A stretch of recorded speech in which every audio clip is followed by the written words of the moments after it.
les comités départementaux de France Parkinson. Merci à Thilio Cognard de France Parkinson de co-animer ce webinaire avec moi. Euh, donc moi, je suis Olivier Lefebvre, donc je suis président de la Fédération des centres de ressources territoriaux. Je suis très heureux de vous accueillir pour ce webinaire et je remercie chaleureusement les équipes de France Parkinson pour la qualité du travail préparatoire et l'esprit de coopération très concrète qui nous réunit aujourd'hui. Donc si nous avons souhaité ce temps d'échange, c'est d'abord parce que les maladies neurodégénératives ne sont plus un sujet de spécialistes. Elles concernent aujourd'hui plus d'1,6 million en France et leur nombre pourrait augmenter de plus de 40% dans les 20 prochaines années. Derrière ces chiffres, il y a des vies fragilisées, des familles mobilisées au quotidien et des professionnels qui sont confrontés à des situations de plus en plus complexes. Et surtout, des aidants qui portent une part essentielle du maintien à domicile. Sur la maladie de Parkinson, la dynamique est particulièrement marquée. La stratégie nationale évoque 300 000 personnes concernées et 26 000 nouveaux cas par an. Chacun ici le sait, la maladie ne se résume pas aux symptômes moteurs. Et elle implique aussi des symptômes non moteurs, des troubles du sommeil, de la douleur, des difficultés cognitives possibles et des phases on-off qui compliquent l'organisation des journées, l'observance et l'ajustement des interventions. Ce constat conduit à une conclusion simple. Nous devons mieux organiser la réponse en proximité et de manière coordonnée. La question n'est pas de rajouter un dispositif, mais de mieux l'articuler pour éviter les ruptures de parcours. C'est ainsi qu'on a souhaité faire ce partenariat avec France Parkinson afin que ça s'implique dans une dynamique nationale. Et la bonne nouvelle, c'est que l'État a remis ce sujet au cœur de l'agenda public avec la fameuse stratégie nationale des maladies neurodégénératives 2025-2030, qui est structurée en 6 axes et 37 mesures. Donc, je vous invite à en prendre connaissance. Autrement dit, la stratégie nous dit il faut agir plus tôt, mieux coordonner et renforcer le domicile, soutenir les aidants et outiller les professionnels. Et c'est exactement l'ADN des CRT et c'est exactement la raison d'être de notre partenariat avec France Parkinson. Alors, un point sur la fédération des CRT et puis le rôle des CRT pour les comités départementaux de France Parkinson qui sont connectés. La fédération des CRT est une fédération nationale qui rassemble et accompagne les CRT. Notre mission est de structurer, outiller et faire progresser ce dispositif en capitalisant les retours de terrain et en sécurisant les modalités d'organisation. Concrètement, un CRT est un dispositif public territorial de proximité dédié à l'accompagnement des personnes âgées, de leurs aidants et à l'appui des professionnels du territoire. Il repose sur deux volets complémentaires. Donc, le volet 1, qui est le volet ressources et appui territorial, appui aux professionnels, partage de pratiques, prévention, action d'aller vers et soutien aux personnes et aux aidants. Le volet 2 concerne l'accompagnement renforcé à domicile, la coordination, l'évaluation des situations complexes et l'intervention directe de l'équipe du CRT et la réactivité en cas de rupture de parcours. Ce fonctionnement en deux volets est essentiel. Il permet d'agir en amont sur la prévention et la montée en compétences, et au bon moment sur les situations complexes sans attendre la crise. Alors pourquoi la logique du partenariat avec France Parkinson? Donc, comme on a dit, ça s'inscrit dans la stratégie nationale qui fait mention des CRT comme un levier pour l'accompagnement des personnes âgées qui ont des maladies neurodégénératives. Et pour la maladie de Parkinson, cette organisation ne peut être uniquement médicale ou uniquement sociale. et elle doit être globale. Et c'est là que l'articulation entre les comités Comité départementaux départemental de France de France Parkinson et les CRT prend tout son sens. France Parkinson, par son expertise, sa capacité d'information, sa force de mobilisation et son réseau associatif, apportent des ressources en proximité, des repères et une connaissance fine des besoins, et une parole forte pour défendre les droits et l'inclusion. Les CRT, eux, apportent la coordination de proximité, la capacité d'aller vers et l'appui aux professionnels. Donc, ce partenariat vise une chose, transformer l'expertise en organisation et l'organisation en résultat concret pour les personnes accompagnées. Et les objectifs de ce partenariat tournent autour de quatre axes. Le premier, c'est mieux repérer plus tôt et mieux orienter, parce que les retards, les hésitations et les mauvais aiguillages coûtent cher humainement et créent des ruptures évitables. La stratégie nationale rappelle à ce titre l'importance du repérage précoce et l'accès aux soins avec une meilleure coordination. Le deuxième axe, c'est faire monter en compétences sans alourdir. Nous voulons donner aux équipes du domicile, aux équipes en EHPAD et plus largement aux professionnels du territoire des repères simples et utiles pour comprendre les symptômes, anticiper les phases de fluctuation, sécuriser l'observance et adapter l'accompagnement au quotidien.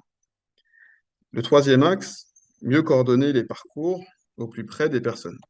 Concrètement, mieux articuler les CRT avec les comités locaux de France Parkinson, les acteurs du soin et les ressources de répit.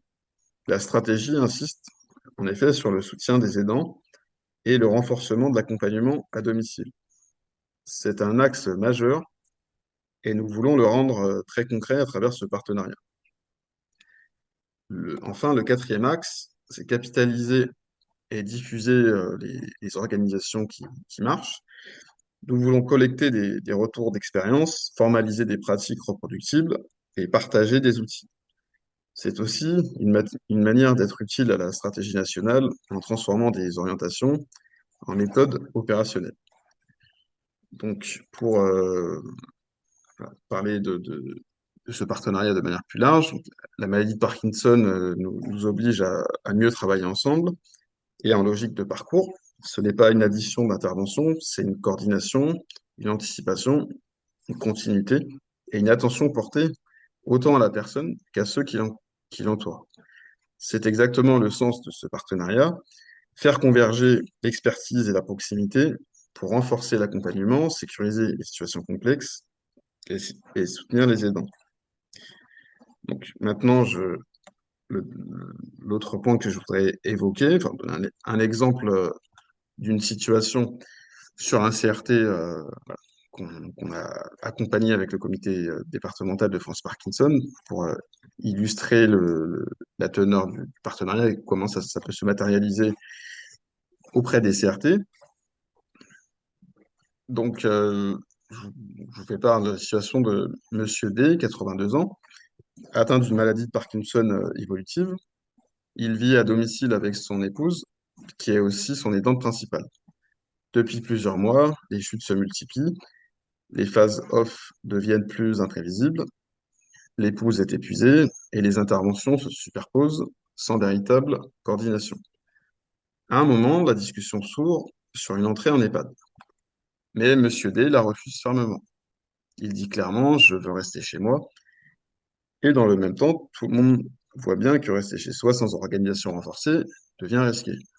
Dans ce type de situation, le CRT n'est pas un acteur de plus, il devient le point d'appui qui coordonne le volet domiciliaire pour éviter que la situation ne bascule dans l'urgence.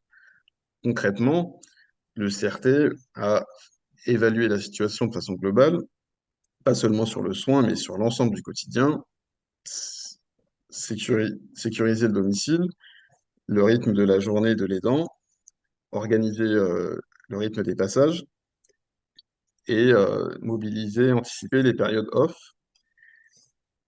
puis le CRT va mettre tout le monde autour de la table de manière très opérationnelle, les intervenants du domicile, le médecin traitant, les infirmiers, les kinés, parfois l'assistante sociale. Ensuite, le CRT construit un plan d'accompagnement réaliste qui vise un objectif simple: tenir le domicile en sécurité sans épuiser les dents. Cela peut passer par une adaptation de l'organisation des passages aux moments les plus critiques ou une organisation plus resserrée. Euh, hop, je remonte. Des ajustements techniques, une mobilisation de solutions de répit et parfois l'appui d'une expertise associative. Et c'est là que le partenariat avec France Parkinson est précieux, parce qu'on renforce la compréhension de la maladie, la capacité à anticiper et l'accès à des ressources utiles. Et surtout, le CRT suit la situation dans le temps. On ne fait pas un coup puis on disparaît, on sécurise le parcours, on réévalue, on ajuste. Et si un jour l'EHPAD redevient une option, cela se fait sans brutalité, sans crise, sans passage par l'urgence.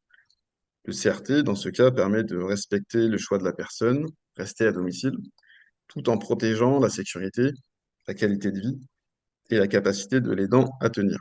C'est exactement cette logique de proximité, de coordination et d'anticipation qui donne tout son sens au CRT et qui rend notre articulation avec les comités départementaux de France Parkinson particulièrement évidente.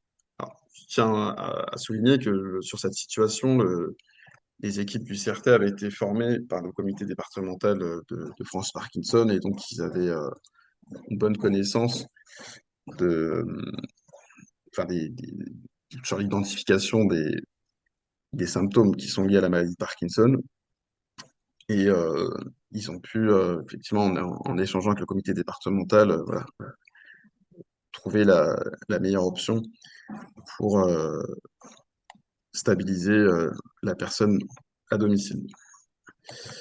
Alors maintenant, je passe la parole à Thilio Cognard qui va voilà, rentrer plus dans le détail sur ce que font les comités départementaux et sur ce qu'ils peuvent apporter de manière très concrète au CRT.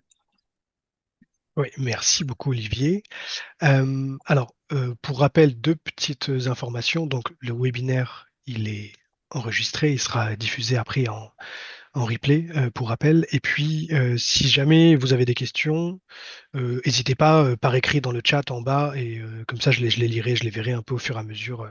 Ce sera un peu plus simple que tout le monde réactive son micro au fur et à mesure.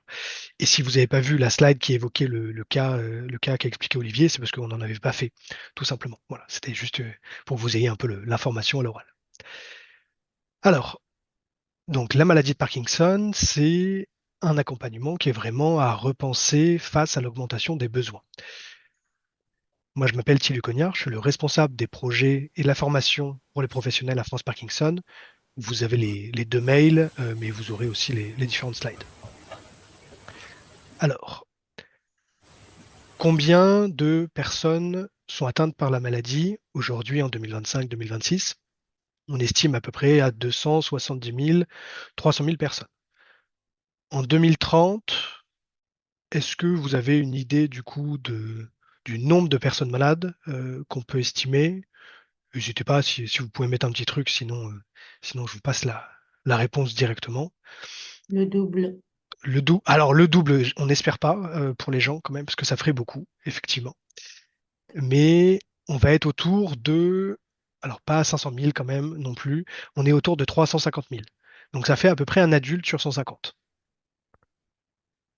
Ça fait une augmentation d'à peu près 30% là, en assez peu de temps, et malheureusement, c'est amené à continuer.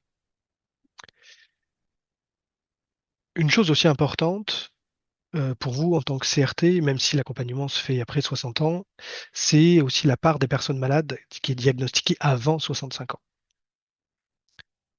Est-ce que vous avez une idée à peu près de la part? Est-ce que c'est 1%, c'est 50%, 200%? Si vous savez un petit peu par rapport à ça, ou vous avez aucune idée? De plus en plus jeune, hein. Alors, de plus en plus jeunes, ok, 20%. 15, 20%, 10%. Bon, il y en a qui ont révisé quand même un peu. Ouais, en fait, c'est 20%, 20% des personnes malades qui sont diagnostiquées avant 65 ans. Et aujourd'hui, ce qui se passe, c'est qu'il n'y a pas plus de jeunes qui sont diagnostiqués. Par contre, on fait de plus en plus de diagnostics et on a de plus en plus de visibilité aussi des personnes jeunes. Ça, c'était pour que vous soyez au courant. Maintenant, euh, si vous voyez en bas dans le chat, vous avez un petit bouton réagir. Vous pouvez mettre des petits pouces, des petites choses comme ça. Ce sera plus simple pour la question suivante. C'est combien et là je parle au CRT, de CRT adaptent vraiment leur, leur activité, on va dire, en fonction des périodes on et off des personnes qu'ils accompagnent. Si jamais les personnes, enfin les CRT peuvent mettre soit un petit pouce, soit dans le texte en disant oui. Si vous ne le faites pas, dites non. Et si vous ne voyez pas ce que sont les périodes on et off, je vais vous expliquer après. Non, quelques personnes, non, non. Ok. Non, ah, et quand même plutôt des noms. Donc, plutôt des noms, effectivement. Alors, là, l'idée, c'est pas de remettre en cause vos pratiques. C'est pas un jugement. C'est pas de vous dire, ah là là, vous faites pas bien du tout. L'idée, c'est de dire comment on peut faire mieux aujourd'hui. Et surtout, comment vous, en tant que CRT, dans votre mission aussi d'information et de formation des structures, des SAD et des EHPAD sur votre secteur, vous allez pouvoir être acteur justement de changement de pratique. Si on revient sur la maladie, il y a des signes qui sont avant-coureurs, c'est-à-dire avant le diagnostic, il y a un certain nombre de signes qui peuvent faire penser à la maladie de Parkinson. Ces signes, ils apparaissent parce qu'il y a un nombre de neurones dopaminergiques qui ont disparu et le cerveau peut plus compenser, du coup, ces symptômes vont être visibles. Ça peut être par exemple la fatigabilité, la dépression, les douleurs aussi de différents types, la constipation par exemple, la perte de l'odorat ou du goût, et puis aussi par exemple les troubles du sommeil. Vraiment en fait pourquoi ces signes apparaissent? Dans le cerveau, on a des neurones dopaminergiques là dans la substance noire et on va avoir ce qu'on appelle une dégénérescence, c'est-à-dire que ils vont disparaître au fur et à mesure, et comme c'est une maladie neuroévolutive, ils vont continuer de disparaître ces neurones. Et ces neurones, ils sont là pour produire une substance qui est essentielle au bon fonctionnement, on va dire, des mouvements automatiques, c'est la dopamine. Et la maladie de Parkinson, c'est pas, on va dire, comme on entend souvent, une maladie du tremblement, etc. C'est vraiment une maladie de l'automaticité. Tout ce qui va être automatique va devoir être repensé. Vous marchez, vous mettez un pied devant l'autre, c'est simple, c'est automatique. Avec la maladie, vous devez repenser un certain nombre de mouvements, ça va demander du coup un effort de concentration qui va être supplémentaire. Si je résume de façon très simplifiée, et là c'est aussi pour que vous ayez des éléments de compréhension et d'explication aussi bien pour les professionnels avec qui vous allez être en lien que par exemple aussi les familles et les personnes malades qui ne comprendraient pas très bien en fait ce qui arrive. Pour une personne qui n'est pas atteinte par la maladie de Parkinson, dans le cerveau, il y a plein de neurones. Les neurones dopaminergiques, c'est de la dopamine. Ça envoie une information. Et cette information, elle est transmise d'un neurone à l'autre. Pour une personne qui est atteinte par la maladie de Parkinson, il y a moins de neurones dopaminergiques et il y a moins de dopamine qui est produit. Ce qui fait qu'il y a moins d'informations qui est transmise. Et le fait qu'il y ait moins d'informations qui est transmise, ça veut dire que du coup, il va y avoir un certain nombre de symptômes qui vont apparaître. Et ces symptômes qui vont apparaître, ça va à un moment permettre de poser un diagnostic. Selon vous, les trois éléments qu'il faut pour le diagnostic de la maladie de Parkinson, c'est quoi? Alors souvent, il y a le plus connu, comme j'en ai parlé, il y a le tremblement. Mais si vous pensez à autre chose, n'hésitez pas à le mettre dans le chat si vous pensez à d'autres éléments qui font que, en fait, on pose le diagnostic.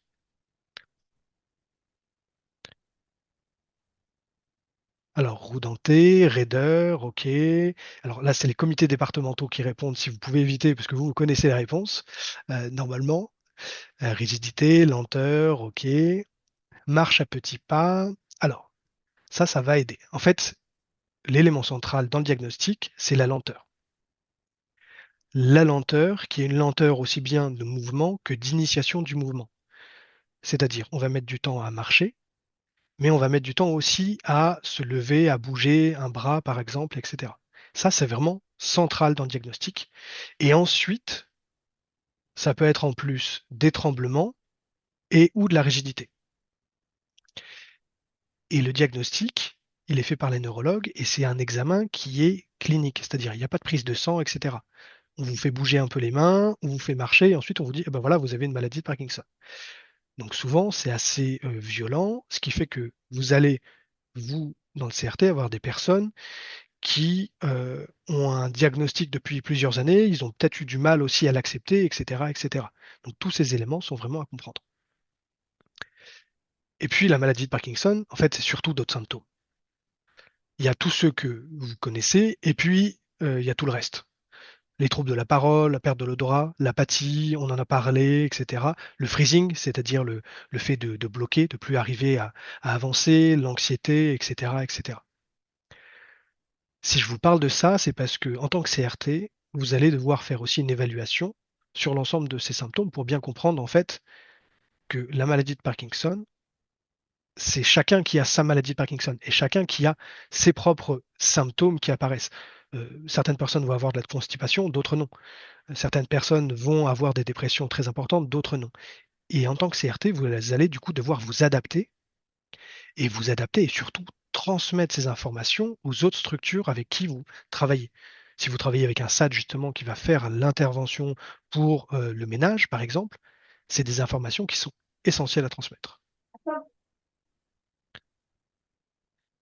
Et pourtant aussi, et c'est pour ça qu'on prend le temps avec Olivier de vous faire ce point-là, c'est que en fait la maladie très souvent, on a fait, enfin c'est Jérémy Tézenas, un infirmier en pratique avancée, qui avait fait une enquête auprès de professionnels d'EHPAD et de SAD. Il y a un professionnel sur deux qui identifiait vraiment le tremblement comme symptôme essentiel, alors qu'il y a une personne sur trois atteinte par la maladie qui ne tremble pas. Et puis quand on faisait la liste un peu des symptômes, il y a beaucoup de professionnels qui pensaient que les douleurs, l'anxiété ou la dépression ne faisaient pas partie de la maladie de Parkinson. Et en fait, on croit beaucoup au CRT à France Parkinson aussi dans la diffusion vraiment de ces informations clés. La maladie, elle évolue en différentes, on va dire, c'est des grandes phases. Il y a la phase préclinique avec les différents symptômes dont je vous ai parlé, et puis il y a l'apparition des premiers symptômes moteurs avec justement la lenteur, etc. On met un diagnostic et on met tout de suite un traitement en place. Puis il y a une période qu'on n'aime pas du tout appeler comme ça, mais malheureusement il y a des gens qui l'utilisent encore, c'est la période dite de lune de miel. Donc c'est ce qu'on va dire une rémission thérapeutique, c'est le moment où en fait les médicaments compensent assez bien certains symptômes. Et puis il va y avoir une phase plus installée avec des complications motrices et enfin une phase pardon, d'envahissement. En tant que CRT, vous allez surtout être sur ces dernière phase, entre guillemets. Alors, ces dernières phases, ça peut durer des années, hein. C'est une maladie qui évolue lentement aussi. Et concrètement, le traitement médicamenteux, pour que vous compreniez bien aussi comment ça fonctionne, vous avez vu, il y a moins de dopamine, il y a moins de neurones dopaminergiques, et du coup, il y a moins d'informations, il y a moins de mouvement. Les traitements, très concrètement, ça va permettre de remettre de la dopamine. Je simplifie énormément, mais voilà. Ça ne soigne pas la maladie. On est vraiment là pour traiter les symptômes et certains symptômes en plus. Il y a certains symptômes, malheureusement, qui réagissent pas ou peu aux médicaments. Et c'est déterminé individuellement selon, en fait, le rythme de vie de chacun et selon un certain nombre aussi d'autres données. Très, très important aussi à savoir et à transmettre, jamais d'arrêt brutal. C'est-à-dire, on n'arrête jamais le traitement sur 1, 2, 3 jours. Ça, c'est niet. Ça, sinon, ça peut faire justement un risque réel d'hospitalisation, voire de décès de la personne. Donc, s'il vous plaît, évitez absolument. Pas de double dose aussi en disant, ah, monsieur machin, il n'a pas pris sa prise. Bon, on va lui donner 2 cachets l'heure d'après. Là, ça va être assez terrible. Et surtout, le respect de l'horaire. Le respect de l'horaire, c'est vraiment super important. C'est super important. Pourquoi? Quand on est encore dans la phase, ce que je vous ai dit, la phase 2 de rémission thérapeutique, entre guillemets, on va prendre le médicament, on va avoir son taux de dopamine qui augmente, il va y avoir un pic d'effet, c'est-à-dire le maximum d'effet, et puis ensuite, hop, le médicament va avoir un peu moins d'effet, on reprend un médicament, etc., etc. Tout ça, c'est ce qu'on appelle la fenêtre thérapeutique. C'est le moment où en fait la personne va se sentir mieux grâce au médicament et va avoir peu d'effets indésirables, on va dire, dus à un certain nombre de choses. Mais quand vous avez justement ces prises de médicaments, un élément très simple et vraiment à prendre en compte, c'est que il peut y avoir des interactions entre les protéines animales et la levodopa, essentiellement. Ça veut dire quoi? Ça veut dire que si vous accompagnez quelqu'un et vous voyez que en fait la personne prend son médicament au moment du repas, vous pouvez être quasiment sûr que le médicament va avoir peu d'effet. Et il vaut mieux que la prise soit faite 30 minutes avant, voire 1 heure ou 2 heures après. Et à travailler aussi ça avec le neurologue, hein. Si je vous dis ça, c'est parce que c'est des éléments très simples, mais que les CRT vont pouvoir diffuser à l'ensemble, encore une fois, des SAD et des EHPAD de leur secteur. Parce que ces éléments-là sont peu connus. Est-ce que tout le monde, justement, savait cette histoire d'interaction des protéines animales et des médicaments? Il y a quelques têtes qui se hochent, et d'autres pas du tout. Ok. Oui, non, oui, ok. Donc, bon, on a bien fait de refaire le point un peu là-dessus. Et avec l'évolution de la maladie, qu'est-ce qui se passe? Il y a de moins en moins de neurones, comme je vous ai dit, dopaminergiques. Du coup, on est obligé d'augmenter les doses. C'est pas que le corps s'habitue au traitement médicamenteux, c'est que le corps, il va avoir besoin qu'on compense encore plus. Comme on compense encore plus, on va devoir rapprocher les prises. Mais ça a un effet qui peut être compliqué, c'est ce qu'on va appeler des dyskinésies. C'est-à-dire, on prend le médicament, et puis en fait, le médicament, il va dépasser la fenêtre thérapeutique, il va avoir trop d'effets. Ce qui fait qu'on va avoir des gens qui ont des mouvements involontaires. Ils bougent énormément sur place, etc., etc. Et puis ensuite, le médicament va moins faire effet, et puis on va être en dessous justement de la fenêtre thérapeutique, et là, on va avoir des blocages. Et en fait, on va avoir tous les symptômes qui sont masqués par les médicaments qui reviennent, en attendant la nouvelle prise. Et ça, c'est ce qu'on appelle les alternances de phase on et off. On, c'est quand on est dans la fenêtre thérapeutique et tout est bien. Et off, c'est quand on est en dehors de la fenêtre thérapeutique. Normalement, vous me voyez venir, vous avez compris, c'est essentiel d'intervenir en on parce que la personne est bien, et en off, comme il y a tous les symptômes qui reviennent à fond, bah, c'est terrible. Vous allez arriver chez quelqu'un qui a mal partout, etc. Vous allez le déranger. Elle n'a peut-être pas envie de voir du monde. Si elle est sollicitée en plus par une personne aide à domicile qui lui dit ah oui, mais ce serait le moment, allez, de sortir faire les courses, etc. Terrible. C'est absolument terrible. Donc il faut vraiment connaître ces différents rythmes. Donc voilà, c'est ce que je vous disais sur le période off et la période on. Et en gros, concrètement, pour avoir une image à transmettre très simple, c'est la pile ou l'interrupteur. On, les batteries sont chargées, la personne parle, etc. Elle a une autonomie, elle a le visage détendu, elle se sent bien. Et puis, période off, c'est les symptômes qui peuvent revenir avec une élocution qui peut être difficile, etc., etc., etc. Si je vous explique ça aussi, c'est parce que souvent il y a une grande incompréhension. Euh, il y a une grande incompréhension et il y a pas mal de retours d'AS ou d'aide à domicile qui disent ah oui mais en fait Monsieur B, il fait exprès. Je suis passé il y a 2 heures. Et là, il était très bien. Maintenant, il est dans son canapé. Il veut plus bouger. Bon, il fait ça pour m'emmerder. Non. Et là, le message, il est très très clair d'expliquer ça. Vraiment extrêmement clair. La personne, elle simule pas, elle ne fait pas exprès. C'est essentiel de comprendre ça et de transmettre ça. Et une fois que vous avez compris que tout ça, ça vous permet d'adapter la tournée des médicaments, des toilettes, des différentes propositions d'activités, etc., des différentes interventions. Et puis, ça permet aussi de donner des éléments pour le neurologue pour mieux justement comprendre le quotidien de la personne et mieux adapter le traitement.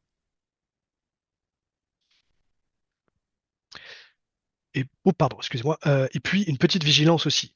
Les médicaments anti-parkinsoniens, ils peuvent avoir des effets indésirables. Par exemple, il peut y avoir du trouble du contrôle des impulsions.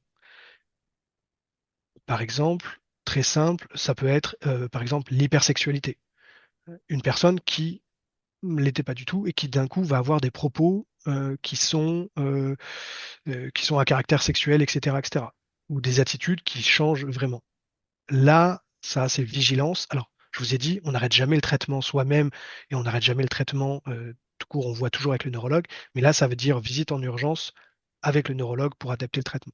Il peut y avoir d'autres effets indésirables, comme par exemple les hallucinations. Mais ça peut être aussi un symptôme. Donc, dès qu'il y a quelque chose qui sort de l'ordinaire, il vaut mieux demander justement en urgence une consultation neuro, au moins en visio, même si on sait que c'est compliqué et que les délais sont très longs, pour avoir un peu une réponse à ça. Et puis, les interactions aussi médicamenteuses entre médicaments, justement, avec les neuroleptiques, les antidépresseurs, certains antibiotiques, etc., etc. Il vaut mieux demander au pharmacien quand même d'être vigilant et de revérifier un peu tout ça. Alors, les traitements dans la maladie de Parkinson, comme ça, vous aurez vraiment le tableau complet et vous sortirez de la visio avec tout en tête. Il y a les traitements médicamenteux qui sont en fait par voie orale au début et qui peuvent être un petit peu plus tard pris par pompe ou par stimulation de cerveau. La rééducation aussi, c'est essentiel. Orthophonie et kiné régulièrement, du début jusqu'à la fin de la vie. L'activité physique, essentielle aussi. Et puis d'autres éléments, le soutien psychologique, le lien social, etc. Tout ça, ça fait partie vraiment du traitement. Le médicament seul, ça suffit pas. Le médicament avec de l'activité physique, avec la rééducation kiné ortho, avec tout le reste, là, on est vraiment dans un parcours de soins. Et c'est ça qui est super intéressant pour vous, CRT, c'est que vous allez accompagner des gens et les personnes que vous allez accompagner, justement, vous allez pouvoir mettre tout un tas de choses en place qui ne le sont pas forcément. Donc, en plus de gérer des situations qui peuvent être compliquées, vous allez peut-être permettre à la personne, justement, de rester chez elle et d'être mieux aussi chez elle, d'avoir un vrai parcours de soins qui soit coordonné. Et puis, il y a plein d'autres choses qui sont possibles de travailler dessus. Par exemple, les troubles dits exécutifs et la double tâche. Ça, c'est très compliqué dans la maladie de Parkinson. Si vous avez la personne et que vous lui parlez, vous lui demandez de faire quelque chose en même temps, etc., etc., ça peut être compliqué. Une chose à la fois, ça simplifie un peu. Il y a de l'accompagnement dans la question de la fin de vie aussi, des choses qui peuvent être vraiment mises en place. On en a parlé, la place des aidants qui est essentielle. Sur la gestion des hospitalisations d'urgence aussi pour être sûr qu'on n'arrête pas le traitement. Encore une fois, il y a beaucoup de choses là-dessus. Et l'utilisation des pompes aussi qui peut être à travailler. Je vois juste la question sur les propriétés du patch. Alors, je ne vais pas rentrer dedans, mais les patchs de Neupro, en gros, c'est en gros comme le médicament, mais en version patch. Je simplifie énormément, mais comme ça, vous avez la réponse. Une fois que je vous ai dit tout ça, je vous rappelle que vraiment les CRT, dans le cadre de la maladie de Parkinson, c'est un soutien gigantesque. C'est un soutien gigantesque. Et pourquoi c'est intéressant aussi de travailler à mieux connaître la maladie de Parkinson? Déjà, un, pour améliorer votre qualité de vie au travail. Ça paraît bête, mais vous aurez l'impression de mieux faire votre boulot. Deux, pour optimiser aussi les tournées, etc., éviter de perdre du temps.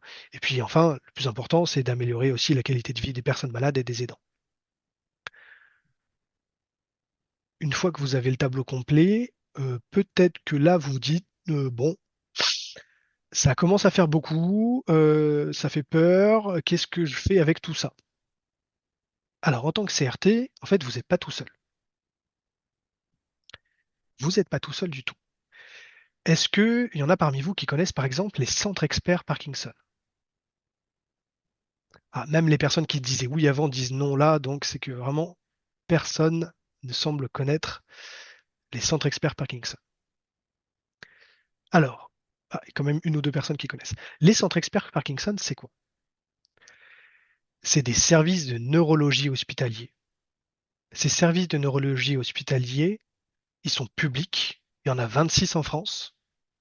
Le dernier que vous ne voyez pas sur la carte, il est en Guadeloupe. Et en gros, c'est un neurologue ou plusieurs neurologues avec un ou plusieurs infirmiers et plusieurs paramédicaux. Ils ont plusieurs missions. Ils vont faire, par exemple, de l'aide au diagnostic différentiel. C'est-à-dire, vous intervenez chez quelqu'un et vous vous rendez compte qu'en fait, il prend son médicament, mais ça n'a pas l'air de marcher. Ou alors, vous arrivez chez la personne pour faire l'évaluation, etc., et vous vous rendez compte que 3 mois plus tard, la personne s'est un peu dégradée quand même, et c'est rapide, c'est très rapide. Là, justement, le centre expert Parkinson peut aider à savoir si c'est une maladie de Parkinson classique ou peut-être un syndrome parkinsonien dit atypique. Et dans ce cas-là, l'accompagnement change un petit peu. Les centres experts Parkinson, ils sont aussi là pour vous aider en tant que professionnel. C'est-à-dire, vous avez une question sur ce qu'on va appeler une épine irritative ou une situation nouvelle où vraiment, là, vous êtes paumé, vous n'avez pas de réponse médicale ou autre à apporter. Là, vous pouvez voir avec le centre expert Parkinson pour qu'il vous apporte une réponse. Elle va pas forcément être immédiate, ça dépend des centres experts, mais le centre expert va essayer au maximum de vous apporter une réponse. Quelque chose de très simple, par exemple, c'est effectivement, si je reprends la question des hallucinations, une personne qui va avoir d'un coup des hallucinations où vous dites, oula, qu'est-ce qui se passe? On ne comprend pas trop. Un petit mail au centre expert, ce sera le plus simple. Les centres experts, il y a sur le site de France Parkinson, si vous tapez centre expert Parkinson, vous allez tomber dessus. En fait, il y a la liste de tous les centres experts avec toutes leurs coordonnées. Le plus simple, c'est par téléphone, vous tombez sur le secrétariat, vous expliquez que vous êtes des professionnels, etc., etc. Et normalement, voilà. Donc les centres experts, ils font ça. Et puis, ils peuvent faire aussi quelque chose pour vous qui peut être super intéressant dans le cadre du volet information et formation. C'est que ils ont une mission aussi d'information du grand public et des professionnels. Donc, ils peuvent se déplacer. Si vous organisez, par exemple, une conférence avec le comité départemental France Parkinson, les neurologues du centre expert peuvent se déplacer pour faire un topo à tout le monde d'une heure ou deux, par exemple, sur la maladie. Et là, c'est génial parce que vous réunissez tous les EHPAD de votre secteur, tous les SAD, peut-être d'autres acteurs, des CPTS, etc. Et vous avez une super conférence. Alors, désolé pour les comités départementaux qui sont là, qui connaissent ça par cœur, mais au moins, il y a vous avez un peu tout. France Parkinson, donc j'imagine que vous connaissez de nom comme vous êtes inscrit à ce webinaire-là, mais est-ce que vous connaissez un petit peu plus des missions? Est-ce que vous savez un petit peu ce qu'on fait? Parce que généralement, vous dites, bon voilà, on connaît de nom, mais n'hésitez pas, si vous connaissez une mission, à le mettre par écrit, comme ça je verrai si vous les voyez un petit peu. Alors, les formations, ça, effectivement, mais ça c'est quelque chose qui est assez rare de savoir. France Parkinson, en fait, on a pas mal de missions. On a le soutien et l'accompagnement des personnes malades et des aidants. On a l'information et la formation sur la connaissance des traitements et de la maladie. On a le volet aussi sensibilisation du grand public, le volet mobilisation des pouvoirs publics, c'est-à-dire travailler avec le ministère, les ARS, etc. Et puis un volet très important sur le financement et la promotion de la recherche. Un petit retour en arrière. L'association, elle est plus ancienne que moi, elle est née en 84, un peu plus de 40 ans, elle est reconnue d'utilité publique, elle est agréée pour la représentation des usagers du système de santé et on est aussi indépendant. On est autour de même 80% de dons et de legs de particuliers, en gros, pour faire simple. Ça veut dire aussi qu'on a une parole qui est libre et complètement détachée des laboratoires, des prestataires, etc., etc. L'association, elle fonctionne, et je vais vous en parler après, avec des comités départementaux, 86, dont du coup à peu près 900 bénévoles qui sont actifs. Il y a 26 salariés dont je fais partie, et puis 20 000 personnes à peu près qui nous soutiennent. Maintenant que j'ai dit ça, concrètement, l'articulation France-Parkinson, CRT, comment ça se passe? Alors, moi, je suis votre contact, on va dire, national. Vous avez une question auquel vous n'avez pas la réponse pendant le webinaire et vous avez une question après, vous aurez aussi les slides, vous avez le numéro de téléphone, le mail, etc. Et puis, vous avez aussi votre contact local. les comités départementaux, ils sont tous recensés sur une carte. Et sur cette carte, vous avez le numéro de téléphone et un formulaire pour les contacter. Concrètement, en tant que CRT, vous pouvez solliciter le siège de France Parkinson pour une remontée de bonnes pratiques que vous voulez diffuser, pour un besoin local auquel en fait vous n'avez pas trouvé une réponse. Et, euh, et puis, vous pouvez aussi nous demander de la documentation, de la formation, etc., etc. Ça, on est là pour vous. Et nous, on peut vous solliciter aussi pour des besoins locaux, parce qu'il y a des départements où malheureusement il n'y a pas de comité départemental, ou aussi parce que, en fait, on a un CRT qui nous a demandé un exemple de bonne pratique, de choses qui a bien marché, donc on peut essayer de faire un peu la mise en relation. Avec le comité départemental, donc le comité peut vous adresser des personnes directement, parce que en fait, elles vont avoir au téléphone et par mail des gens qui sont dans une situation qui nécessiterait un CRT. Et puis, le CRT, vous pouvez solliciter le comité départemental, et ça c'est essentiel, pour déjà connaître les activités qu'il propose, et aussi demander, pourquoi pas, si le comité est d'accord, de faire une sensibilisation. C'est-à-dire de venir sur 1 heure, 2 heures, vous faire un topo sur la maladie, sur leur vécu en tant que bénévole avec la maladie de Parkinson, parce que les bénévoles chez nous, la moitié c'est des personnes malades et l'autre moitié c'est des aidants, globalement. Et puis le centre expert Parkinson, je vous en ai parlé, mais vous le sollicitez pour avis, pour des conseils, et surtout faites-vous connaître, parce que les centres experts Parkinson, ils connaissent très très bien la maladie. Sur certaines choses, ils connaissent pas forcément l'organisation du système de santé et donc les CRT. Donc n'hésitez pas parce qu'ils ont forcément des gens qui rentrent dans ce que le CRT peut faire au niveau des missions. Alors, les comités départementaux. J'avais prévu de vous faire un petit topo, mais si jamais il y a un ou une déléguée ou une déléguée adjointe qui veut présenter son comité, c'est possible aussi. N'hésitez pas à vous manifester le comité. Le comité, c'est une personne qui est déléguée, bénévole, une déléguée adjointe ou un délégué adjoint, et puis d'autres bénévoles qui gravitent autour. Concrètement, qu'est-ce qu'ils vont pouvoir faire? Ils vont pouvoir proposer des séances d'activité physique, des groupes de parole, des rencontres conviviales, des cafés jeunes Parkinson, des conférences, des sensibilisations, etc., etc. La limite, elle est simplement en fait dans le fait que ben, les journées durent 24 heures et que être bénévole, déjà ça prend beaucoup beaucoup de temps. Donc c'est surtout que plus il y a de bénévoles, plus il y a d'activités, on va dire. Mais ça, il faut trouver des gens aussi qui sont d'accord de s'engager bénévolement, de prendre vraiment du temps. Et chaque comité, comme je vous disais, a un numéro de téléphone et un mail. Si je prends l'exemple du comité 92, qui n'est pas représenté ici, donc c'est très bien, il y a le délégué Paul Japio, puis il y a des bénévoles, Christophe, Mireille, Rémi, etc. Vous avez leur numéro de téléphone, vous avez le mail, puis même vous avez ici, alors cette année il n'a pas gagné, mais on ne lui dira pas, il y a Rémi qui est champion du monde Ping Parkinson. Par contre, on a une autre championne qui est là ici, mais voilà. On va pas la mettre en avant non plus. Donc, si on prend l'exemple du comité 92, ils ont plein d'activités. Je vous l'ai mis pas pour que vous le lisiez, mais ils ont des groupes de parole, ils font du tango, ils font du chant, ils font de la danse rythmée, etc., etc. Tout ça, si vous connaissez votre comité départemental en tant que CRT, c'est des activités vers lesquelles vous allez pouvoir aussi rediriger et accompagner les personnes.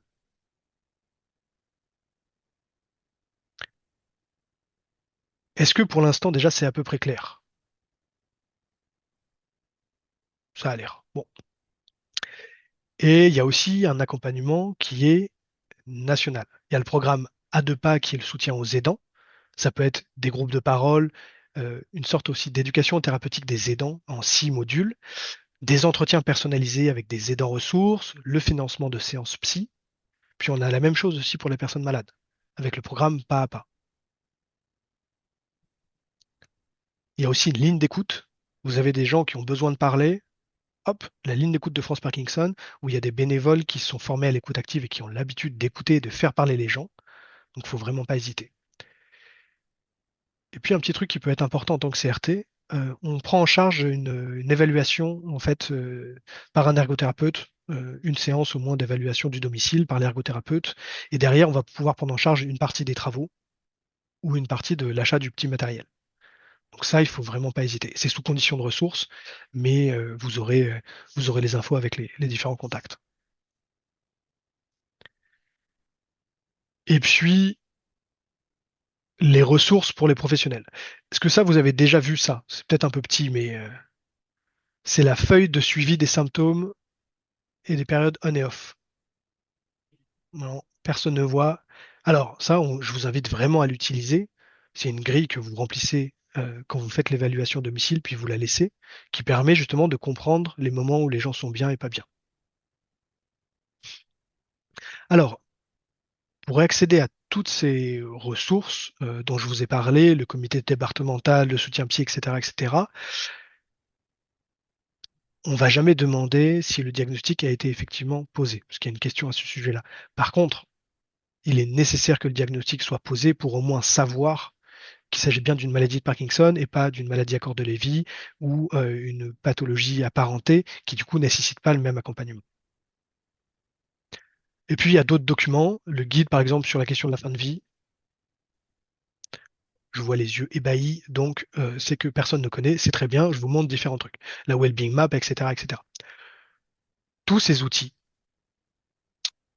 ils sont en accès libre sur le site de France Parkinson. Vous aurez les slides, vous aurez le petit QR code. Et puis, on peut aussi vous faire des colis avec de la documentation directement au sein du CRT, en version papier.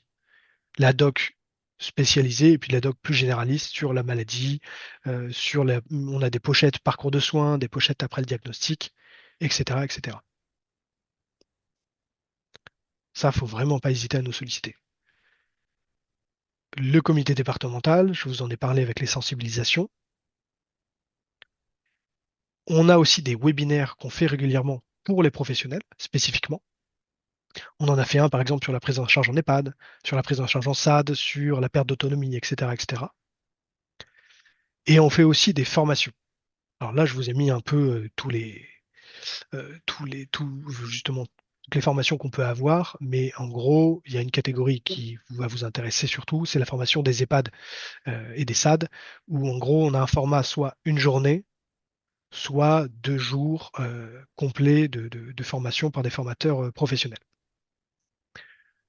Donc voilà le grand topo qu'on voulait vous faire avec Olivier, où vous avez compris donc pour les comités départementaux un petit peu plus ce que faisaient les CRT, et puis pour les CRT un petit peu plus ce que fait France Parkinson. Et maintenant, on est disponible avec Olivier si vous avez des questions.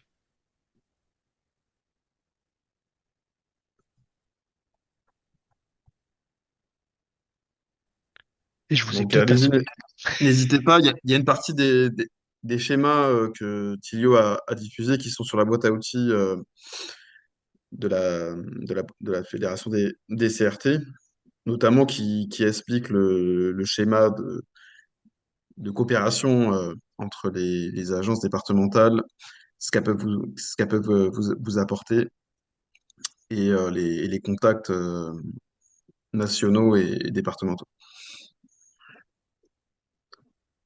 Et pour les comités, juste en attendant, ça, je l'avais déjà mis, mais je vais le remettre sur le site de la Fédération des CRT.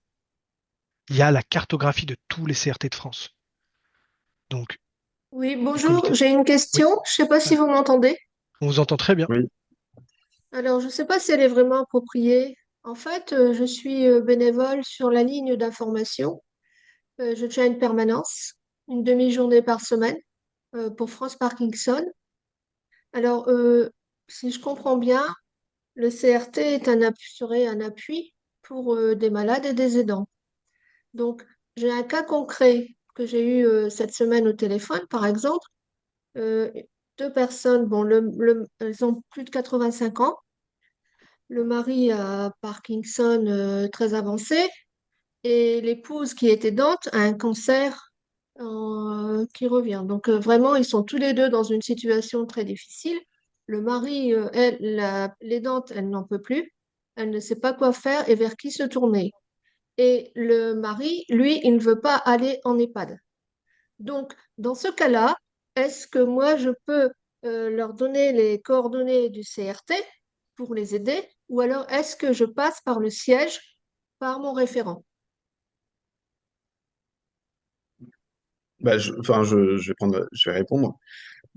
Vous pouvez demander au CRT de faire une évaluation des besoins de la personne. Et après, en fonction de cette évaluation, effectivement, si ça rentre dans les critères d'inclusion, la- l'accompagnement CRT pourra à ce moment-là se déclencher, ou à minima, il sera réorienté vers les ressources plus adaptées sur le territoire. Mais déjà, vous aurez cette évaluation. Après, dans la situation que vous décrivez, a priori, ça semble rentrer dans le scope des CRT. En aucun cas, je dois transmettre les informations, les coordonnées des CRT. Je dois passer par France Parkinson. Alors, non, non, je réponds directement. Non, vous pouvez passer directement les coordonnées. Mm. Ça, c'est notre petite tambouille interne, mais non, vous pouvez passer directement les coordonnées. Et comme il y a la cartographie, là, vous pouvez directement, en fait, les donner. Je remontre juste, d'ailleurs, la cartographie. Si on clique sur, hop, si je clique là-dessus, par exemple, il y a le site web du CRT directement. Et après, du coup, il y a le numéro de téléphone qui est possible de transmettre. D'accord, merci. Pas de souci. Ta carte CRT, vous la trouvez où? Alors, C'est sur le site fedcrt.fr. on va la renvoyer de nouveau à tous les Ouais. comités départementaux. Je la mets là dans le chat. Tac. Est-ce que du côté des CRT, vous avez des questions sur la maladie ou bien sur l'organisation des comités? Profitez-en parce qu'il y a plusieurs comités départementaux qui sont là.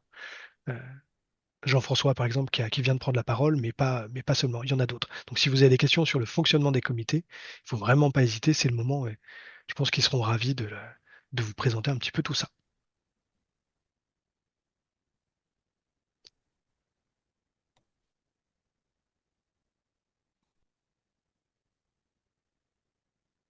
Et sinon, ça veut dire qu'on a été clair comme de l'eau de roche avec Olivier.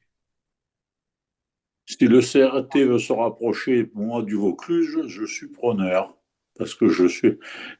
Surtout, voilà. Et j'essayerai de me rapprocher d'eux de ce côté ou avoir un moins correspondant. Voilà.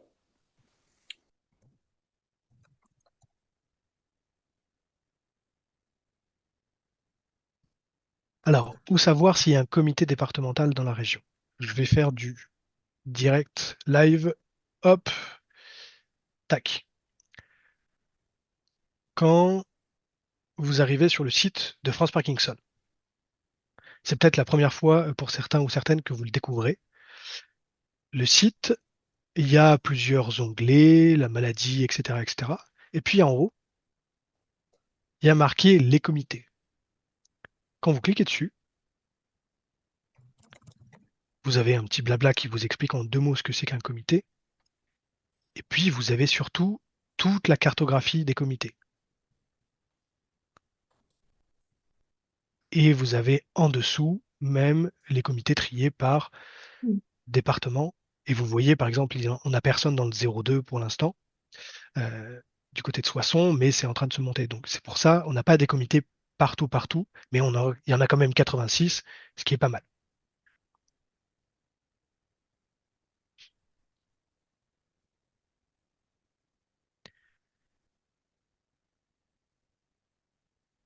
Ok. Il y avait une question là sur la carte des CRT qui n'est pas à jour. Alors, nous, on se base sur le site de la Fédération des CRT, sur la liste qui a été réactualisée en fin d'année 2025, transmise par la NAP et la DGCS. Et je sais que cette liste n'est pas totalement à jour. Après, il y a énormément de nouveaux CRT là, qui se créent au fil de l'eau. Mais bon, nous, voilà, on se base sur les listes officielles.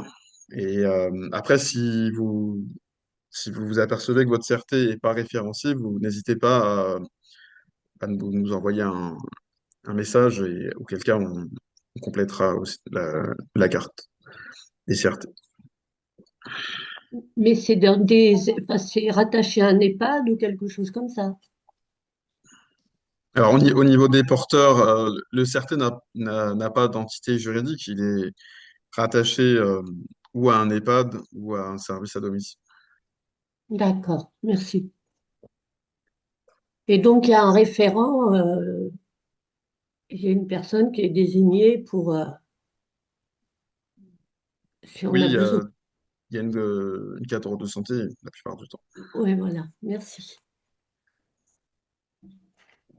On vous l'enverra différemment, mais je vous mets aussi Oui, les. oui, parce que je pense que nous, c'est pas à jour. Je- Et je vous mets aussi, c'est en train de se charger, mais dans le chat, je vous mets directement les slides qu'on a présentés. On vous les enverra aussi, mais là, vous les aurez téléchargement, parce que j'ai vu, sans vouloir dénoncer, quelques bénévoles, notamment de France Parkinson, qui prenaient en photo avec leur téléphone les slides. Donc là, vous les avez, Oui. voilà, vous les avez directement. Mhm. Euh, Est-ce qu'il y a des choses qui restent à comprendre sur la maladie, sur le fonctionnement, etc., ou globalement, vous avez appris des choses quand même? Ça, c'est histoire de me rassurer personnellement, mais vous avez appris un petit peu des choses parce qu'il y a des choses que vous ne connaissiez pas. Est-ce qu'il y a beaucoup de choses qui étaient une découverte? Le CRC, oui. Si je peux prendre la parole.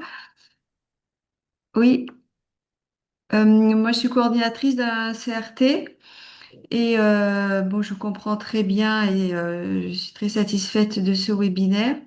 Mais ma question, c'était comment proposer, faire le relais et proposer, et me servir de tous les outils que vous proposez, c'est de pouvoir les proposer à domicile parce que nous, concrètement, les patients ont déjà leurs médecins, leurs infirmières et d'arriver là avec tous ces bagages, je ne sais pas comment ça peut être perçu. Je ne sais pas si j'exprime bien. Vous comprenez ce que je veux exprimer, parce que c'est difficile de s'imposer quand même. Oui, comment faire connaître le CRT? Ben, le CRT, nos bénéficiaires nous connaissent, mais de leur apporter des choses en plus alors qu'ils ont déjà un médecin et que souvent, bah oui, ben, je vais voir avec le médecin traitant, oui, je vais voir, oui, je sais pas si ça va, enfin voilà, pour les faire adhérer, je sais pas, c'est pas toujours évident. Sur le terrain, c'est pas toujours évident, voilà, d'adhérer. Alors, il y a une super. Alors, Madame Pommier, et puis ensuite, Oui. je répondrai. Bonjour. Moi, je suis bénévole au comité France Parkinson 41. Donc, je suis souvent en relation avec des personnes qui sont dans le désarroi, à la limite de rester à la maison ou devoir partir en EHPAD. Est-ce que je peux leur dire de prendre contact par téléphone avec le CRT de l'hôpital de Blois, qui va leur envoyer quelqu'un pour faire un diagnostic et donner des conseils par rapport à leur situation individuelle? Est-ce que c'est comme ça que ça marche avec le CRT? Si le diagnostic est déjà posé, de la maladie de Oui, c'est Parkinson, etc. quelqu'un qui est Oui. malade, quelqu'un qui est dans nos adhérents, qu'on voit régulièrement, dont la situation se dégrade, dont les dents s'épuisent. Est-ce que si je dis à les dents, appelez le CRT, je vois qu'il est rattaché à l'hôpital de Blois, est-ce qu'il va y avoir quelqu'un d'une équipe mobile, enfin je sais pas, qui va se déplacer chez eux pour faire un diagnostic et des préconisations? Ou est-ce que c'est toujours une fiche, un diaporama? Est-ce que c'est quelque chose de bien concret? Non, vous pouvez l'orienter vers le CRT de proximité ce qu'il faut savoir, c'est que les CRT interviennent pour le bénéficiaire et le proche aidant gratuitement. Il n'y a pas de facturation. Oui, Tout est pris en charge à 100% par l'Agence régionale de santé. Donc ça, c'est le premier élément. Et oui, effectivement, vous pouvez le mettre en relation auprès du CRT. Donc il y aura un médecin coordonnateur, s'il y en a un, une cadre de santé, etc., qui vont faire une évaluation gériatrique standardisée. Et comme ça, au moins, vous pourrez être sûr que l'indication n'est pas, enfin, que l'indication EHPAD n'est pas forcément la bonne et que possiblement le maintien à domicile peut être maintenu grâce à cet accompagnement renforcé. Est-ce que c'est le CRT qui les mettra en contact avec un SAD ou quelque chose? Alors, Pour leur expliquer qu'ils peuvent disposer de moyens d'aide à domicile qui vont pas leur coûter cher, que éventuellement ils peuvent avoir quelqu'un qui viendra dormir une nuit chez eux, vous savez, des choses comme ça.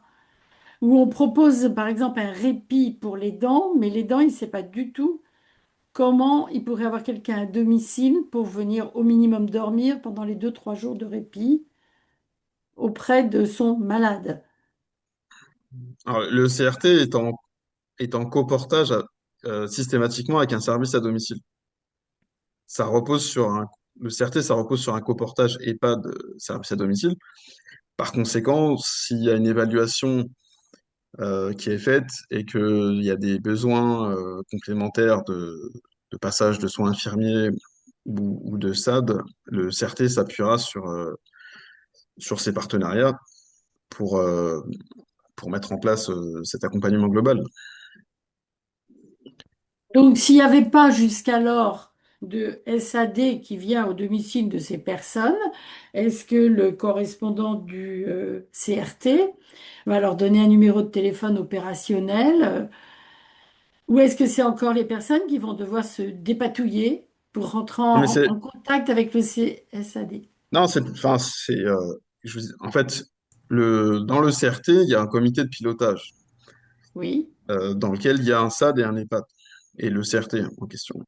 Donc, si la personne ne bénéficie d'aucun accompagnement par un service à domicile, à ce moment-là, une fois que le bilan sera fait, la CAE de santé, elle leur dira, voilà quels sont les services à mobiliser autour de votre proche. Il y a le besoin d'un passage infirmier, d'un SAD, etc. Nous, on est en partenariat avec tel dispositif, etc., etc. Et si le proche aidant et la personne âgée sont OK, à ce moment-là, le CRT fera le lien avec le service à domicile. Il aidera à faire les démarches administratives, les dents. Il sera aidé Généralement, c'est le clic. C'est le CRT se Oui, met après, en rapport avec ouais. le clic, donne le numéro du clic à Mm. la personne et c'est le clic qui installe le SAD. Et après, le CRT peut intervenir. Mais il y a d'abord cette étape préliminaire d'installer des aides et c'est souvent le clic qui est le premier intervenant et le numéro unique très utile aux personnes. C'est souvent Ouais, comme ça alors, que ça se passe. ça, ouais, ça dépend des territoires, parce qu'il y a maintenant, il y a des territoires où il n'y a plus de clics. Mais effectivement, quand il y a des clics, c'est eux qui font un peu l'orientation et la mise en relation. C'est pour ça qu'on y croit fort aussi avec le lien avec le CRT. C'est que ça peut vraiment être une Mm. ressource qui peut aider à mettre des choses en place sans que les dents soient paumées en se disant mais qui est-ce que je dois appeler, qu'est-ce que je dois faire, etc., etc., quoi.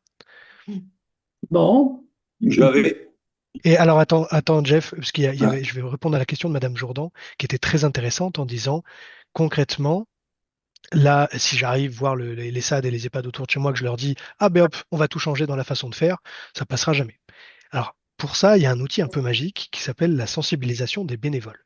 Parce que peut-être, Evelyne, tu serais d'accord d'en parler si ça te dérange pas. Si tu veux pas en parler, tu me fais un grand signe et puis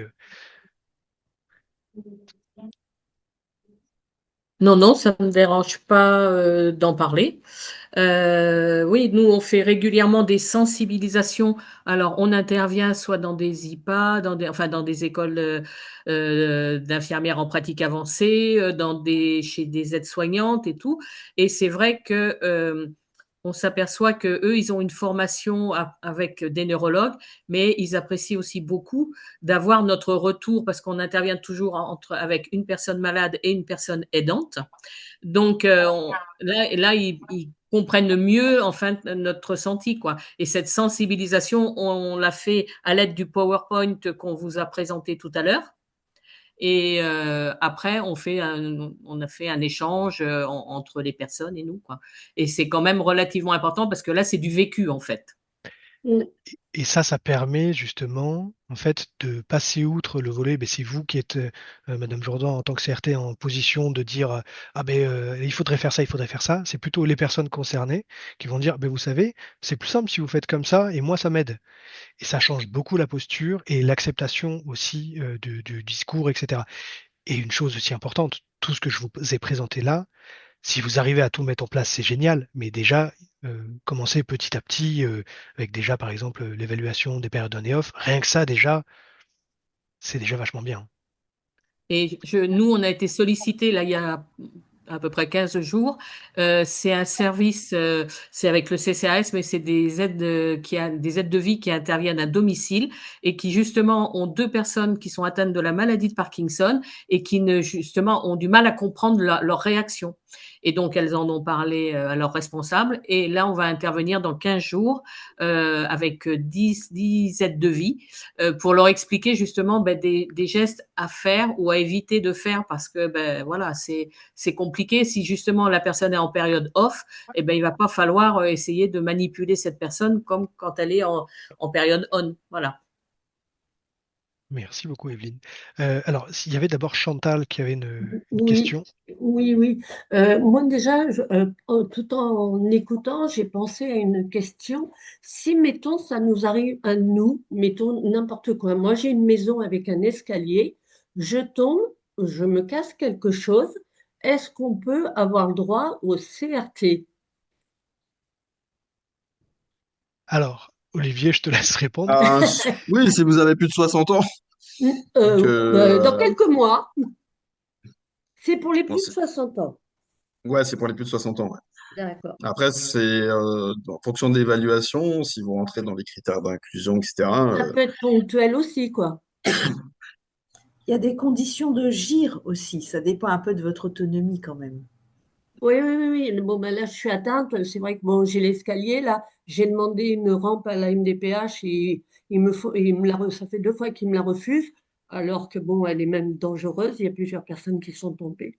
Et je me dis, si un jour je me blesse, je suis mal. Je me casse une jambe, je suis mal. C'est pour ça que ça m'est venu d'un seul coup, quoi.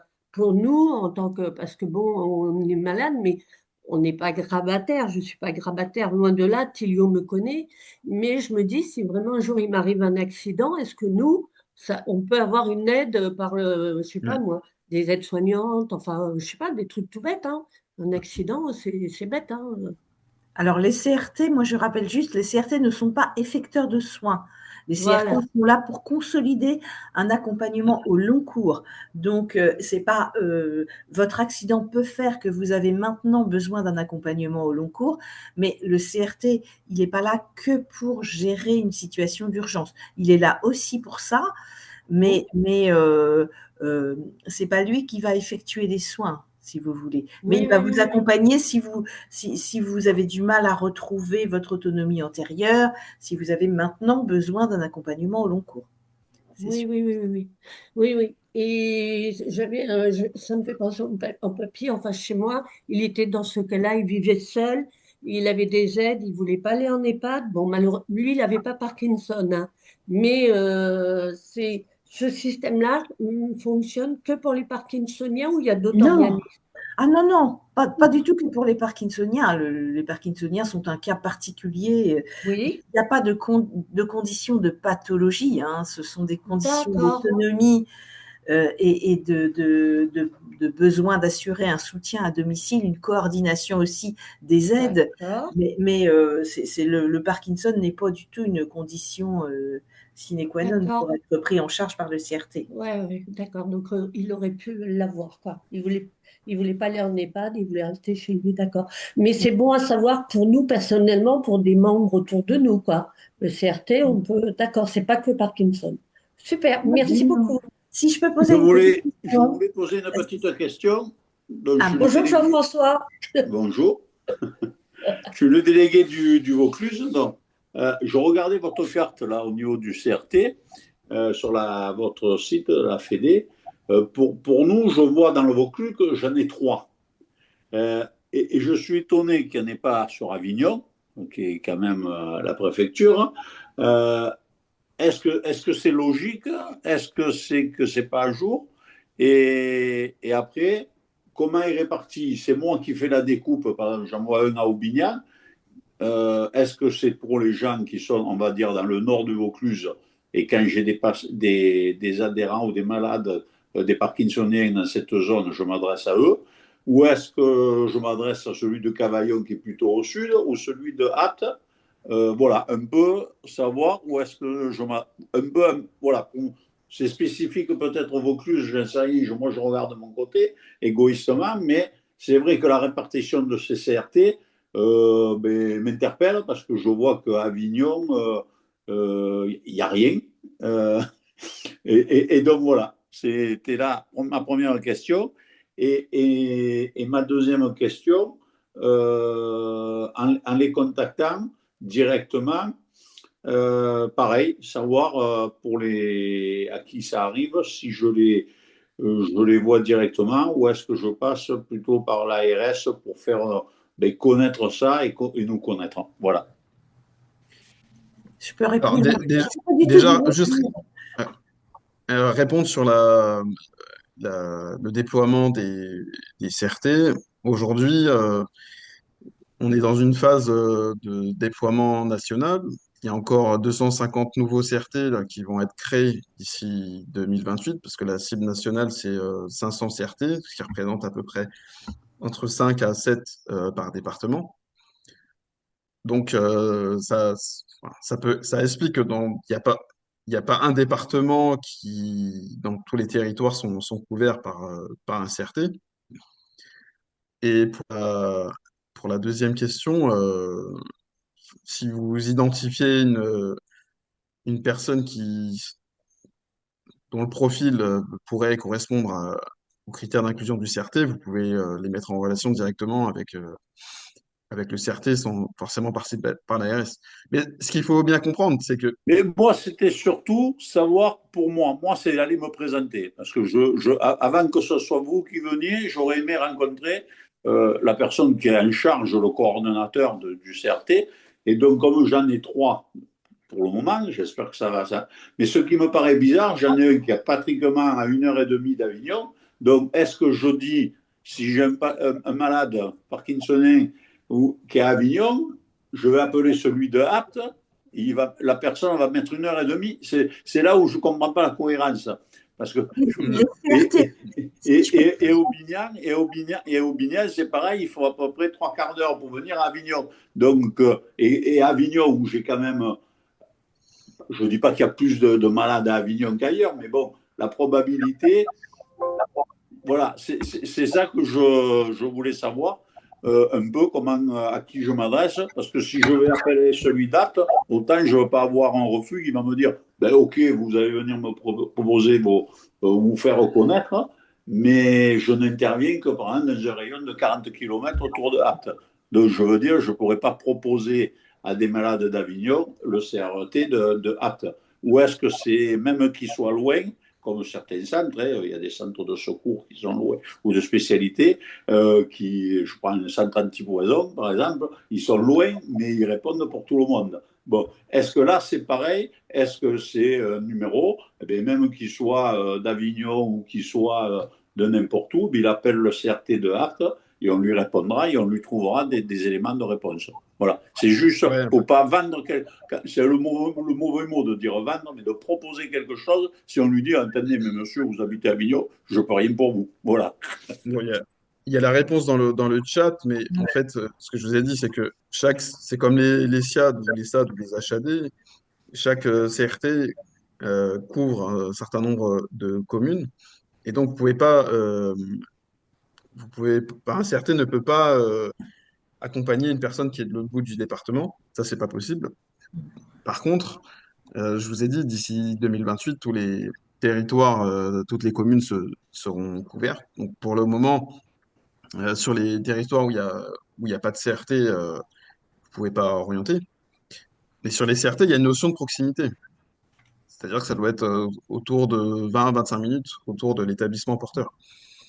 Donc pour les territoires où il n'y a pas de CRT, vous ne pouvez pas orienter un CRT ne peut pas se déplacer à 1 heure pour Voilà, aller à non, non, mais c'est nouveau c'est clair. service. Ok, merci de la réponse. Moi, ça ne me gêne pas, mais vous comprenez bien que je ne peux pas indiquer à quelqu'un qui est à Avignon, de lui dire ben, allez voir le CRT date, s'il a cette réponse. Au moins, moi, je sais que c'est 25 minutes, je sais faire un cercle autour du CRT quand on est à 25 minutes, je veux dire, ou 10 minutes, peu importe.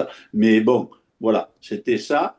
Et du coup, je rebondis sur ce que vous avez dit et je le dis aussi à Tilio, c'est quand vous créez un CRT, peut-être informer le délégué. Parce que ça peut être un élément qu'après, une fois qu'il est créé, qu'il le sait, mais qu'on le sache. Alors, c'est pas pour y sauter de suite dessus, mais dire, oh, OK, on existe, vous avez un comité qui fait quelque chose. Voilà. Bon, en tout cas, c'est une information qu'on partagera quand on accompagne des opérateurs qui déposent des dossiers de candidature ou des nouveaux CRT. Effectivement, on- on les sollicitera pour qu'ils se rapprochent de l'antenne départementale de France Parkinson, s'il y en a une. Et Madame Gage, vous aviez une question.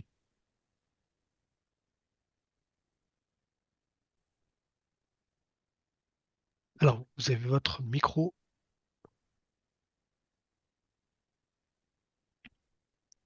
Vous avez votre micro de coupé. Ah. Eh bien, on a perdu Madame Gage pile quand elle voulait poser sa question.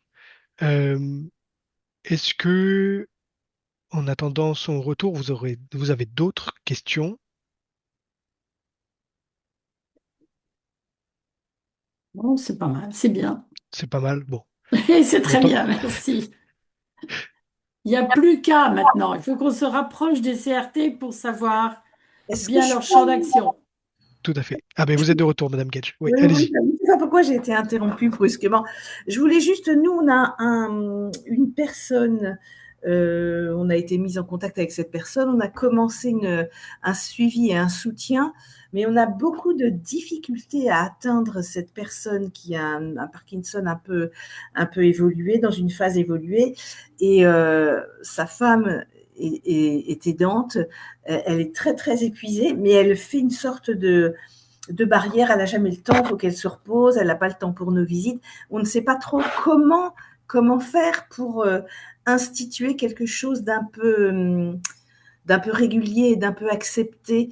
C'est compliqué, on a l'impression d'être intrusif, de, de déranger, donc finalement tous nos rendez-vous sont toujours annulés au dernier moment.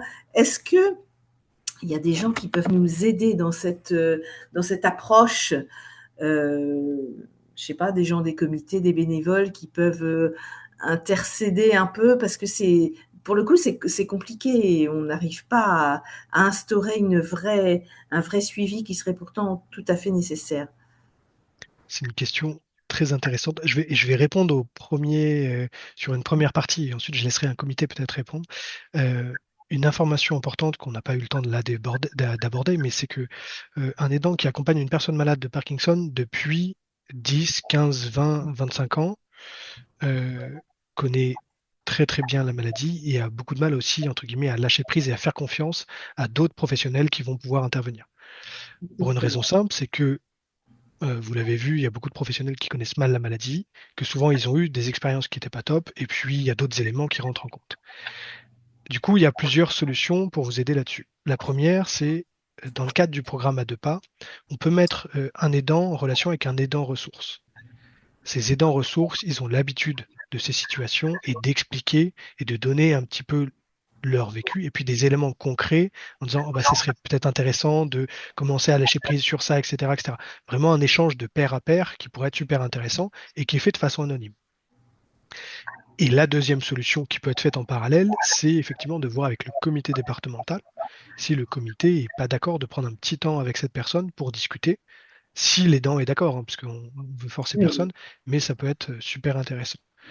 Evelyne, je sais pas, par exemple, parce que je vois que ta caméra est allumée, mais si tu vois une personne qui est aidante comme ça, si le comité, par exemple, de Caen a l'habitude d'aider là-dessus. C'est-à-dire que nous, quand on a la personne au téléphone ou quand on nous signale ce genre de cas, en fait, on propose déjà un rendez-vous individuel puisque nous, une fois par mois, on fait des permanences. Donc, on essaie de rencontrer cette personne individuellement, de connaître ses problèmes, de savoir ce dont elle aurait besoin. Et comme je vous dis, on est toujours un aidant, un malade. Et ben, c'est vrai qu'être de pair à pair, eh ben, ça aide beaucoup. Et la personne arrive souvent à se confier beaucoup plus, en fait. Et on arrive quand même à trouver quand même des solutions. D'accord. Bah, merci beaucoup pour ces solutions déjà. On va voir ça. Et ouais, Olivier, je sais pas s'il y a d'autres questions, mais sinon, Non, il n'y a on pas peut d'autres arrêter. questions dans le chat. En tout cas, on y a répondu. Et on peut peut-être arrêter là en vous remerciant chaleureusement. Ouais, en tout cas, Merci beaucoup. merci à tous. Merci. Et donc le replay sera disponible en début de semaine prochaine sur la FDCRT et France Parkinson. Allez, merci, bon après-midi. Merci, au revoir. Merci Merci, bonne beaucoup d'être journée. venu. Très bonne Merci, journée à bonne vous. journée. Au Au revoir. revoir.